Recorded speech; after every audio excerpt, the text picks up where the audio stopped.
Chama cha kutetea haki na maslahi ya walimu Tanzania CHAKAMWATA kimepinga kauli iliyotolewa na katibu wa shirikisho la vyama vya wafanyakazi nchini TUCTA ya kuzuia uanzishwaji wa vyama vya kutetea wafanyakazi nchini iliyotolewa sikukuu ya wafanyakazi Mei Mosi. Akizungumza na wanahabari, katibu mkuu wa chama cha kutetea haki na maslahi ya walimu Tanzania CHAKAMWATA, Mwalimu Meshaki Kapange, amesema kauli iliyotolewa na katibu wa shirikisho la vyama vya wafanyakazi nchini TUCTA ya kuzuia uanzishwaji wa vyama vya kutetea wafanyakazi nchini lililenga kumpotosha rais, lakini anamshukuru rais kwa kukataa hoja hiyo. Amesema anaamini kauli hiyo ya katibu wa shirikisho la vyama vya wafanyakazi nchini TUCTA ni mkakati wa chama cha walimu Tanzania CWT katika kutaka kukiua chama cha kutetea haki na maslahi ya walimu Tanzania CHAKAMWATA. Akizungumzia suala la chama cha kutetea haki na maslahi ya walimu Tanzania CHAKAMWATA kujihusisha na masuala ya siasa, Mwalimu Meshaki Kapange amesema ni ngumu kwa Mtanzania kujiepusha na siasa kwa kuwa siasa ni maisha ya kila siku. Ndugu waandishi wa habari, kwa mara nyingine tena niwakaribishe hapa kwenye ofisi za makao makuu taifa chama cha kutetea haki na maslahi ya walimu Tanzania CHAKAMWATA ambazo ziko hapa jijini Mbeya. Tuweze kuzungumza kupitia kwenu, tuzungumze na umma wa Tanzania katika kurespond ama kuitikia yale yaliyojiri kwenye sherehe za Mei Mosi kitaifa mkoani Singida. Na tutajikita katika mambo makubwa mawili. La kwanza ni kuhusu hotuba risala ya TUCTA iliyosomwa mbele ya Mheshimiwa Rais, na ni shukrani na pongezi kwa Mheshimiwa Rais. Tukianza na jambo la kwanza lazima nitambue kwamba mwaka huu kwa mara ya kwanza TUCTA walitoa mwaliko kwa vyama vyote vya wafanyakazi nchini Tanzania, hata vile ambavyo haviko ndani ya TUCTA. Sisi CHAKAMWATA sio memba wa TUCTA. Ziko sababu za msingi sana kwa nini hatujawa na hatutegemei kuwa memba wa TUCTA. Tanzania ina vyama 33 vya wafanyakazi, vyama 13 tu ndio vinaunda TUCTA, na juzi wametutangazia kwamba kuna vyama vingine vitatu vimeongezeka, kwa wana vyama 16 sasa. Vyama vingine 17 viko nje ya TUCTA, ikiwa ni pamoja na sisi CHAKAMWATA. Tunawashukuru kwa kutukaribisha kwa mara ya kwanza katika historia ya nchi hii kwenye sherehe za Mei Mosi. Mara zote hizi sherehe zimetekwa na TUCTA, na serikali inajua jambo hili kwa sababu malalamiko yetu yamekuwa mengi, na huwa hatuendi kwa sababu tukienda huwa tunafanyiwa vitendo vya kinyama mbele ya serikali. Mwaka 2018 mkoani Pwani sherehe zilifanyika kwenye wilaya ya Kisarawe, kitaifa zilifanyika Iringa. CHAKAMWATA tuliposhiriki mahali pale tulipigwa na CWT mbele ya mkuu wa wilaya ambaye ndiye alikuwa mgeni rasmi, mbele ya jeshi la polisi na vyombo vya ulinzi vya wilaya vilikuwepo. Tulipolalamika kwa nyaraka na kwa namna zote zile, hatukupewa ushirikiano. Polisi wanasema mwende mkazungumze vizuri wenyewe mkakubaliane na hivi na hivi na hivi na vile. Kwa hivyo huwa hatuendi kwa sababu hivi vyama vimekuwa ni vibabe, vimekuwa kama serikali fulani ndani ya serikali nyingine. Hii ni mara ya kwanza wametupa mwaliko na tumekwenda. Hatuwezi kuzungumzia mapungufu, lakini tunapenda tu tupongeze kwamba ni hatua nzuri kuelekea mahali ambapo pengine hatukuwahi kuwa kabla. Lakini tumesitishwa na hotuba, sehemu ya hotuba ya TUCTA kwa Mheshimiwa Rais. Ilikuwa ni kipande chonganishi. Sehemu hii chonganishi inamuomba Mheshimiwa Rais kwamba sheria zirekebishwe ili wafanyakazi wakose uhuru wa kuanzisha vyama vingine vya wafanyakazi. Na wanatafuta mtu kwamba ni waajiri wanashawishi na kufadhili watu wengine wafanyakazi waanzishe vyama wafanyakazi. Huu ni uchochezi wa wazi ambao hauwezi kuzingatiwa ama kuvumiliwa. Tunaamini hotuba ile ama risala ile ilipita kwenye vyombo vya ulinzi na usalama, ilikaguliwa kabla ya kwenda kusomwa kwa Mheshimiwa Rais. Mawaziri tunaamini walikuwa nayo kabla hawajaruhusu kwenda kusomwa kwa Mheshimiwa Rais. Hatutaki kusema walikuwa na nia ovu, lakini pengine weledi wao ama uelewa wao walipungukiwa mahali, wakaruhusu vitu kama hivi vichomekwe ili Mheshimiwa Rais aweze kuvunja katiba ya nchi. Kumwambia ruhusu sheria ibadilishwe, uhuru wa vyama vya wafanyakazi hauanzi kwenye sheria, unaanzia kwenye katiba ya Jamhuri ya Muungano wa Tanzania. Mheshimiwa Rais ni binadamu. Angekosa tu hekima akajibu akasema hebu lishughulikieni hilo, tayari ilikuwa ni tafrani kubwa kwenye nchi hii. tungelaumu kwamba rais amevunja katiba, lakini amesababishwa na watu. Tumeona tusinyamaze kimya, tutoke hadharani kuwaambia TUCTA na members wake walichokifanya cha kutaka kumpotosha mheshimiwa rais atoe maelekezo ya kuvunja sheria za nchi na kuvunja katiba ya nchi ambayo ameapa kuilinda, hakiwezi kuvumiliwa tena. Lakini vyombo vyote vilivyoshiriki kukagua ile risala ya TUCTA vikaruhusu bado iende ili kaweke mazingira ya kumpotosha mheshimiwa rais, naomba vijiulize vizuri sana kama vinatekeleza wajibu wake barabara ama vitekeleze wajibu wake barabara. Na tunafahamu kabisa hakuna mshawishi mkubwa zaidi ya chama cha walimu Tanzania, CWT. Na leo nitaongea kwa mifano. Tuna mambo mengi tumeyaficha moyoni na akilini kwa miaka mingi, kwa mara ya kwanza leo tutayatoa. Tangu kusajiliwa kwa CHAKAMWATA na kabla kusajiliwa kwa CHAKAMWATA, chama cha walimu kimefanya njama nyingi ndani ya vyombo vya ulinzi na usalama, ndani ya mamlaka za serikali kuzuia chama cha CHAKAMWATA kisisajiliwe. Hapa nina taarifa yao, walishawahi kuunda kamati ya uchunguzi ya kuchunguza CHAKAMWATA. Wakanunua watu ndani ya CHAKAMWATA, wakawa wanauzia CWT nyaraka. Na hii kamati yao iliongozwa na mtu anaitwa Mpogole, JL Mpogole. Waliandika hii hapa. Humu kuna habari zangu, za familia yangu, za mke wangu, za nani, wakachunguza. Lakini nashukuru Mungu waliandika taarifa za uongo, wakazipeleka wanapozijua mwaka 2017. Hiyo yote ni kuchochea CHAKAMWATA kifutwe hata baada ya kusajiliwa. Baada ya taarifa hii tukapata nyaraka nyingine, hii hapa. Hii inatoka serikalini, kwenye mamlaka za juu za serikali zinaziagiza mamlaka za chini, chama cha kutetea haki na maslahi ya walimu Tanzania CHAKAMWATA na katibu mkuu wake Mwalimu Kapangwe wachunguzwe, na walipewa siku 90.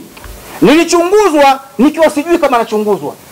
CHAKAMWATA kilichunguzwa kikiwa kijui kama kinachunguza.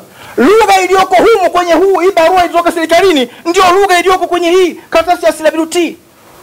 Unaunganisha doti unapata ukweli. Kama hiyo haitoshi, walikwenda wakashawishi TAMISEMI baada ya kuona CHAKAMWATA walimu wanakimbilia wanajisajili. Wakaandika barua yao nyingine hii kwa TAMISEMI kuweka vikwazo viongozi wa CHAKAMWATA wasiwe wanakwenda kusajili wanachama kwenye maeneo ya kazi. Na TAMISEMI wakaifanyia kazi, wakatoa majibu haya. Wakatoa maelekezo ambayo yanaibana CHAKAMWATA. Na waraka huu wakapeleka kwenye mamlaka zingine za serikali mbalimbali. Hii hapa. Huu ni ushahidi mchache kati ya ushahidi mwingi tulionao unaofanya mawasiliano kati ya CWT na mamlaka za serikali kuhusu sisi CHAKAMWATA. Sisi ni Watanzania. Serikali hii ni ya kwetu wote. Tuna haki sawa ndani ya nchi hii. Lakini kuna nepotism, kuna chama ambacho kinaweza kikasababisha hata maagizo ya serikali kuu yasitekelezwe. Tunajua kwenye uchochezi huu ama kwenye hiki kitu alichomchomekea mheshimiwa rais, hawa watu CWT lazima wana mkono wao. Tunaamini hivyo. Na hii jama ya kwanza ni mara nyingi tu wamefanya hivyo. Na katika hoja nyingine waliotumia wanasema vyama vikiwa vingi mahali pa kazi ama kwenye sekta moja vinaweza vikaondoa amani na utulivu. Amani na utulivu is an outcome of justice. Hakuna chama kinaanzishwa kupambana na chama kingine, ni vyama vya siasa, lakini sio trade unions. Amani na utulivu ni tunda la haki. Haki ikiwepo, amani automatically inatamalaki. Haki ikiwepo, utulivu automatically unatamalaki. Kuna tabia ya watu wengi, naona hata viongozi wakubwa wa dini wakizungumza habari ya nchi, amani na utulivu, lakini they are not going to the root. Chanzo ni haki, ikitamalaki hakuna sababu ya watu kuvurugana. Na tumekuwa na vyama vingi vya wafanyakazi. Ni wapi ambapo ama ni lini palitokea tafrani kwamba haki imeondoka ama utulivu umeondoka? Ushahidi tulionao ni CWT wanatufanyia hayo walimu wengine na wanatazama tuna serikali. Hatuwezi kuvumilia.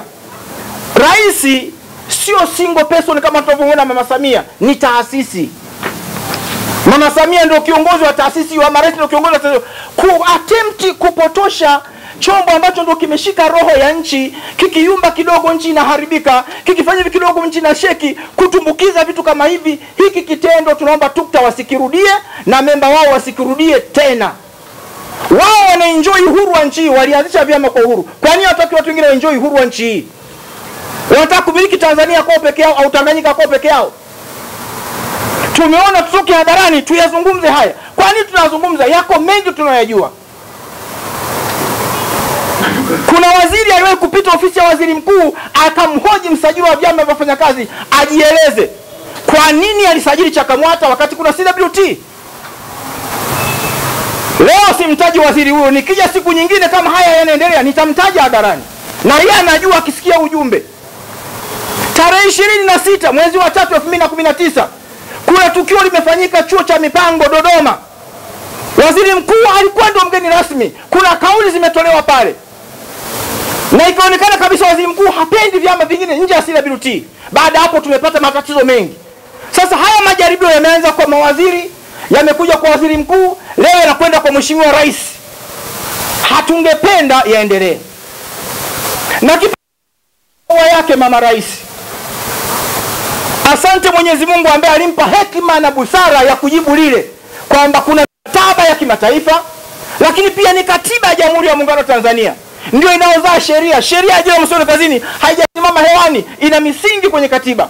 Ibara 20 ya katiba ya Jamhuri ya Muungano inatupa uhuru huo. Hatuwezi kubadilisha sheria bila kwenda kubadilisha katiba kama wanataka kupoka uhuru wa wafanyakazi kujiunga. Siku zote chama cha walimu kimekuwa kinatumia mamlaka za serikali, nazitaja hapa baadhi. Kimekuwa kikitumia baadhi ya maafisa wa jeshi la polisi kusuppress viongozi wa CHAKAMWATA wanapofanya kazi zao. Kimekuwa kikitumia baadhi ya maafisa wa TAKUKURU kusuppress viongozi wa CHAKAMWATA wanapofanya kazi zao. Kimekuwa kikitumia baadhi ya maafisa wa usalama TIS kusuppress walimu wa CHAKAMWATA wanapofanya kazi zao. Na sasa hivi kimekwenda hatua moja mbele, kimeanza kutumia Chama cha Mapinduzi. Tutoe shukrani zetu za dhati sana kwa viongozi wa Chama cha Mapinduzi wa wilaya na mikoa ambao wamekuwa wakitupa ushirikiano kutuambia nini kimekwenda kule. Na kule kwenye Chama cha Mapinduzi wanaochelewa ni watu wa usalama ndio wanapeleka taarifa. Tulikuwa Singida. One day before Mei Mosi tumefanya taratibu zetu za kutafuta habari, na sisi tumejifunza kutafuta habari.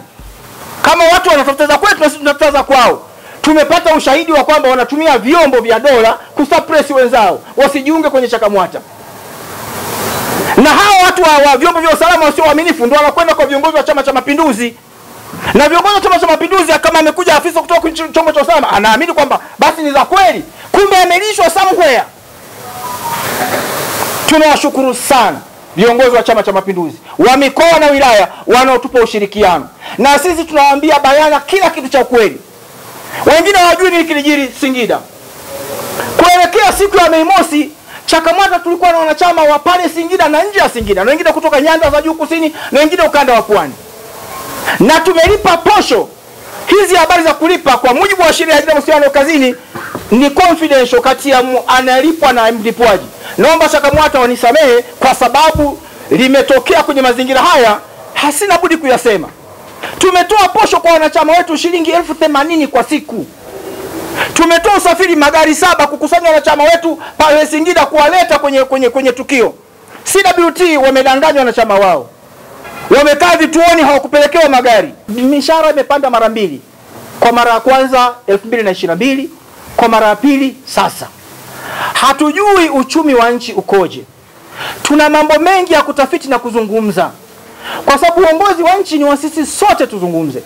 Pana ajenda nyingi Watanzania wamelalamika mpaka wamenyamaza, lakini zimenyamazwa bila muafaka. Kuna masuala ya mbuga zetu za wanyama.